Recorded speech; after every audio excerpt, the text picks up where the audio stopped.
What is up, guys?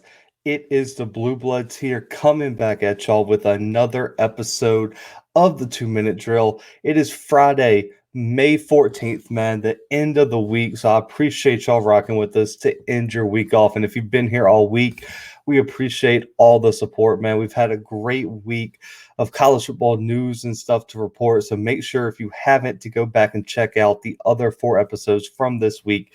And if you don't mind, go back and check out some older 2 Minute Drill episodes. We got great news. We got something for every fan out there, their team, a favorite player, everything, man. But we got two big, breaking news type things. I mean, we're a little late on the first one, but man, we had so much stuff to cover last week that it kind of slipped through the cracks, but we're here covering it now. And we also got a big announcement out of the Pac-12 today in terms of a new commissioner finally being hired for them. And it was a big decision because Larry Scott left, I would say, a pretty big mess out west. But let's go ahead and kick this episode off, man. It was kind of expected. I mean, let's be completely honest here. But TJ Finley announces his transfer from LSU, man, and it leaves the Tigers with two real potential quarterbacks in Max Johnson and Miles Brennan. It's really the final two quarterbacks standing. I know they got a freshman kid in there that is supposedly in the race, but let's be honest, it's Max Johnson, Miles Brennan as the final two guys fighting for that QB1 role. Ed Orgeron was asked about Finley and his transfer on Off the Bench on ESPN 104.5 and said, quote, TJ did everything right. He reached out, said, Coach, I need to have a meeting with you. It was very heartfelt. It was a hard decision for him, but he felt like it was the best decision for him in his career. And we heard from Finley, kind of broke his silence on the Jordy Coletta show and said that the passing of the one-time transfer rule really affected his decision, will affect where he decides to transfer because he would like to go to an SEC school because the advantages of playing at an SEC school and the opportunities it can lend in the future for Finley earning an NFL opportunity. He mentioned in this interview that Alabama, Ohio State, Penn State, Auburn, Georgia, Mississippi State have all contacted him and even expressed that Finley could come in and compete for the QB1 role. But today, some news broke that specifically Finley said that Brian Harsin from Auburn has contacted him and talked to him every single day since the transfer was announced, and that the Tigers are 100% a factor in his recruitment and probably one of the favorites. This was reported by 247, and Finley ended the interview before that saying that his announcement is going to be, he's going to aim for about 2 weeks, which should allow him to get on campus for summer practices and workouts and go through that fall camp as well at whatever school he picks, which I guess is kind of the narrative that they want to get him in sooner rather than later so he can actually compete for these starting jobs. So, I mean, let's look back at what he did at LSU. I mean, he started 5 games this season, and that was after Miles Brennan went down with a season-ending injury against Missouri. In those 5 games, he completed 57% of his passes, had 941 passing yards, 5 touchdowns, 5 picks, and a rushing touchdown in his time as the LSU quarterback. These stats are a bit skewed, though. I mean, let me be honest here. He gets to play Auburn and Texas A&M on the road to kind of probably, I believe Auburn was the second game and A&M was his 4th game. And he rounds out his season by playing Alabama, and you saw what kind of buzzsaw they were. Finley graded out at under a 50 in terms of passing grade by PFF in the A&M and Auburn road games. He had he only completed 44% of his passes, only 260 yards in those 2 games, and 4 picks with 0 touchdowns. He really struggled on the road as a young guy, but he was kind of thrust into the starting role, I believe, before he was ready. But, I mean, when he was on, guys, he was on, to be honest. I mean, Finley absolutely set the world on fire in his first time out against South Carolina, but he really shined against Arkansas after the abysmal performance in Jordan-Hare against Auburn. Had one of the highest QB grades of the week. That was like week 12, a 92.2 passing grade against the Razorbacks. I know it was Arkansas, but Arkansas's defense was really a strong point at that time. So I think that performance really kind of showed the potential Finley has in the SEC. And listen, I mean, as we kind of look at what's going to come of this transfer, I think personally Finley will stay in the SEC. So it seems to be his goal, but I don't think things are always better on the other side, especially with some of the destinations he listed. I mean, let's just go outside the SEC. Penn State won't be bad. They really don't have, in my opinion, that go-to guy after Clifford. But Ohio State, I mean, you see what the battle is over there with CJ Stroud and them boys. Why would you want to go jump into that and already have be a leg behind? And you have one of the highest rated recruits in the history of college football, in Quinn Ewers, coming next spring. It would just seem to be not only kind of like a lateral move, but a move that would arguably, I mean, if you can't beat out, no offense to Max Johnson or Miles Brennan, but they're not Quinn Ewers, they're not CJ Stroud. I mean, I guess Max Johnson. I think Max Johnson can compete with him, but I mean, I don't think you're going to go from not being able to beat out Max Johnson and Miles Brennan to go in and beat out CJ Stroud and them boys up there in Columbus. And then in the SEC side, he mentions Alabama and Georgia. These don't seem like realistic options to me, at least. I mean, let's be honest, there's almost a 0% chance he starts at either of these programs in the next 2-3 years. You look at what JT Daniels was primed to do in Georgia. TJ Finley's not competing with JT Daniels for the starting job, and they already got Vandergrift behind him, who was one of the most highly rated 5-stars out of that class. Then you look at Alabama. Bryce Young is not surrendering the job, and they have so much talent behind Bryce Young. I mean, the depth chart at Alabama's quarterback room is not weak. So I just think Finley's going to be the third, fourth guy at any of those at Ohio State, Georgia, or Alabama. Penn State would make sense, but I don't know if he wants to go to Penn State particularly. He seems very focused into staying in the SEC. For me, the two top choices for me that he mentioned are Mississippi State and Auburn. I think those two would be my favorites right now if we're having to pick an SEC program. Both have incumbent guys that are going to be tough to beat, though, especially in Mississippi State. Will Rogers is the guy. He looked spectacular down the stretch for Mississippi State. Really kind of helped them compete with Georgia in Athens late in the season and almost pulled the upset. I think he also he's young like Finley, so he doesn't have he's not graduating next year. I believe he's only going into his second year in terms of college football. And for me, I feel like his skill set fits Leach's scheme better. He has a live arm. This kid is just a gunslinger. Finley's got a strong arm, but I just don't know if he has the passing acumen that Rogers does. And Mike Leach, man, he is going to go with the guy who can just throw the ball all around the yard. And right now, I think Will Rogers fits that scheme.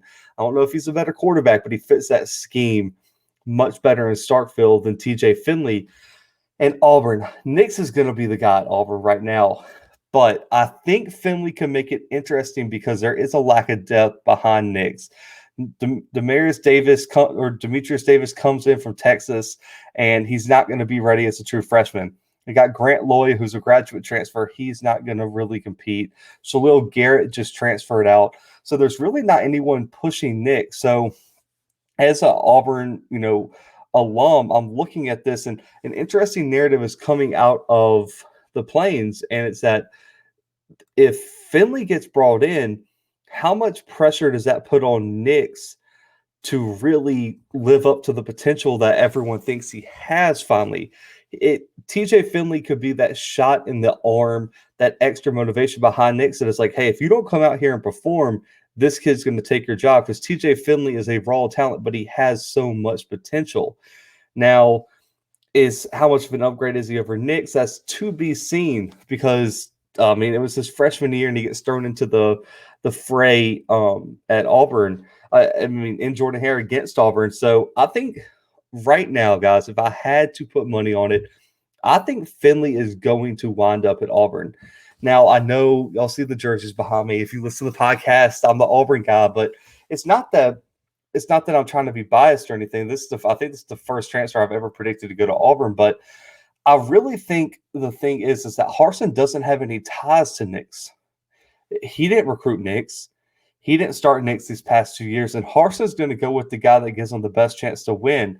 And I think if I'm Bo Nix and Harsin brings in Finley, it's because he wasn't completely confident in what he saw in Nix, and he's trying to get a QB competition going. And Davis isn't ready coming in as a true freshman, and Loy is never going to beat out Bo Nix. So I think it can make things real interesting on the plains as we get into the summer months and the summer workouts and things like that.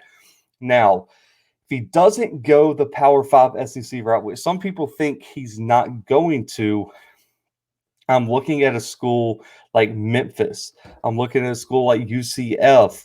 And, if you want to stay in Louisiana, I mean, why not maybe try out a Southern?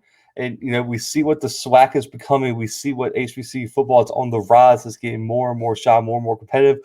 Why not go down there and play for an outstanding program and see what you could do at that level? So I think those are some of the other options for Finley. But right now, if I had to pick a school, the favorite looks like, based on all reports, that it's going to be Auburn right now for TJ Finley, which is going to be very, very interesting to see how this all plays out. But we will update you guys as more things come out. Finley said it's about 2 weeks from his decision, so we will cover that as soon as it comes out. We'll probably even have a breaking news episode when that happens. But let's get out west, man. The Pac-12.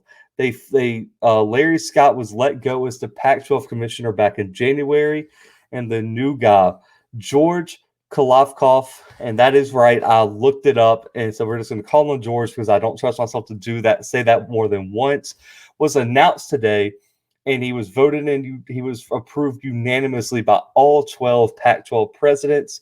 He steps into this role after serving as the president of entertainment and sports for MGM Resorts International. He also served as a member on the board for the WNBA Board of Governors. He was an executive VP of business with the MLB Advanced Media Group and also the chief digital officer at NBC Universal. So he has sports backgrounds all throughout his career. And, Oregon President Michael Schill said that, George is the new prototype for a sports commissioner, that he needed sports experience. He has the needed sports experience, the ability to listen, connect with diverse groups, and navigate an evolving landscape of college football. Now, listen, this job is not going to be easy because the Pac-12 has been going through a real tumultuous time the past few years. One, the Pac-12 network did not have the impact or the reach that other conferences' TV networks and deals made or had. It cost a lot of, it really didn't give them any visibility and cost a lot of money for the conference. And, let's be honest, as you're listening here, unless you're a Pac-12 fan, how many of y'all have watched the Pac-12 network? I'm assuming not many of y'all. And a lot of y'all probably don't even have it on your cable package unless you stream and get it or whatever. And on the flip side, the Pac-12 has not had a college football playoff representative since 2016 when the Washington Huskies made the playoffs, got beat down by Alabama. And let's just be honest, the perception of the Pac-12 is that this conference doesn't even have real contenders. Last year, the Pac-12 wasn't even considered a real threat to make the playoffs. And even with Utah and Oregon 2 years ago, a lot of people said they didn't even deserve to belong, even if they won out. So you got a whole perception problem. You have a TV market and a reach problem. So it's going to be interesting to see how George attacks this. He needs to understand this. He needs to understand this, and I think he does. He really won a lot of people over, including me. I watched his entire introductory press conference today, and I think he hit all the notes I wanted to hear. I know he was praised a lot by people who cover Pac-12 football. And so I got 3 quotes from his press conference that I think are absolutely hit the mark and the reason that he was probably the best hire for the Pac-12. He said, quote, "I want to be clear. We know where the bread is buttered. We're focused on revenue sports and winning in men's basketball and football. This was such a huge criticism for Scott in his time, Larry Scott in his time as the Pac-12 commissioner. I think everyone knows that if your conference and or program can't win in these two sports, then you're going to be behind the rest of the country in terms of revenue, in terms of reach, in terms of perception, everything like that. For years, the Pac-12 seemed to ignore football for just such a long time, and they always seem to point to these Olympic sports, these softball, Olympic sports, softball, things like that. All these other different sports because they dominate in like things like gymnastics. But let's be honest here, guys. There's no money in that in college sports. You have to be successful on the gridiron and in the arena for men's basketball. Now, UCLA had a great run this year, and it's amazing. USC had a great run this year in the men's basketball tournament, but they didn't get the job done.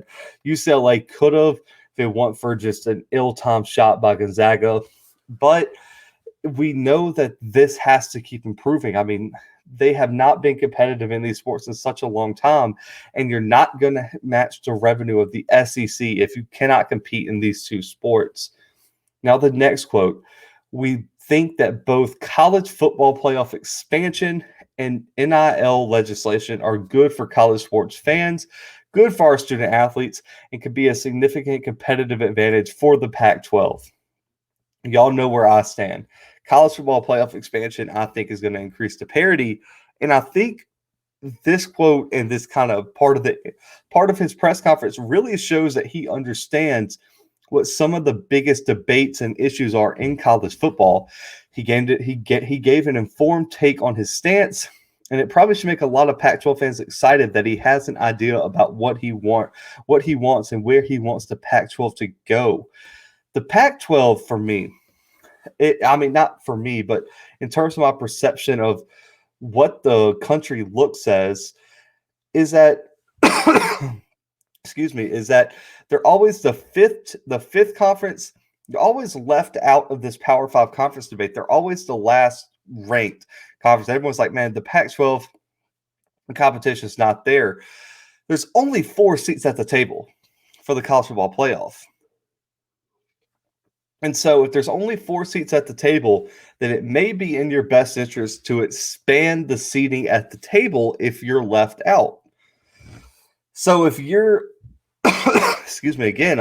if you're at PE as a kid, you're never getting picked for tag picked for kickball because there's a certain level of a number of kids that can be picked. It would probably benefit you to get on the field if you could expand the roster size by 1 or 2. You always want to give yourself a chance to get at the table. And so if it's at 4 teams, the Pac-12 knows odds are they're going to be left out most of the time. So for me, this was a huge selling point for me for this hire.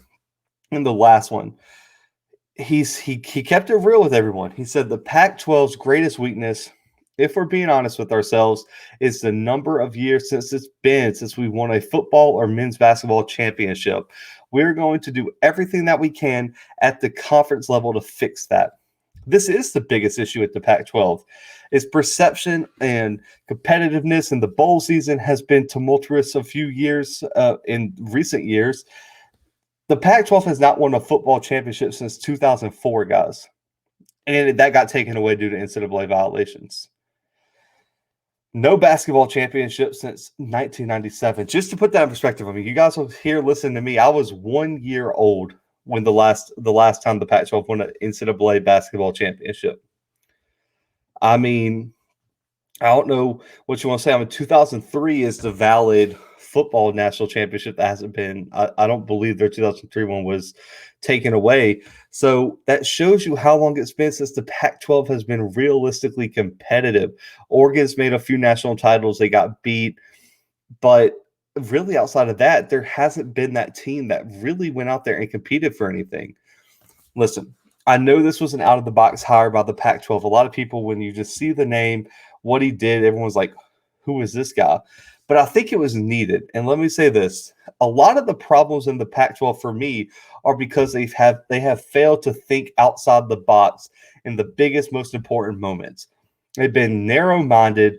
They've just went with it. They've tried to be first rather than right. You look at the COVID situation, you look at the TV market, you look at all this stuff. They haven't thought outside the box in ways to improve the conference, in ways to be more competitive, things like that. So hiring a guy outside the box who can think outside the box and improve this conference is a huge first step in rebuilding the Pac-12 and putting them back in, I guess, the fray for the college football playoff and making this conference relevant again and making the Pac-12, bringing it back, man. Because when I was growing up, USC, and even when I was in middle school, Oregon, they were in the national championship hunt every year.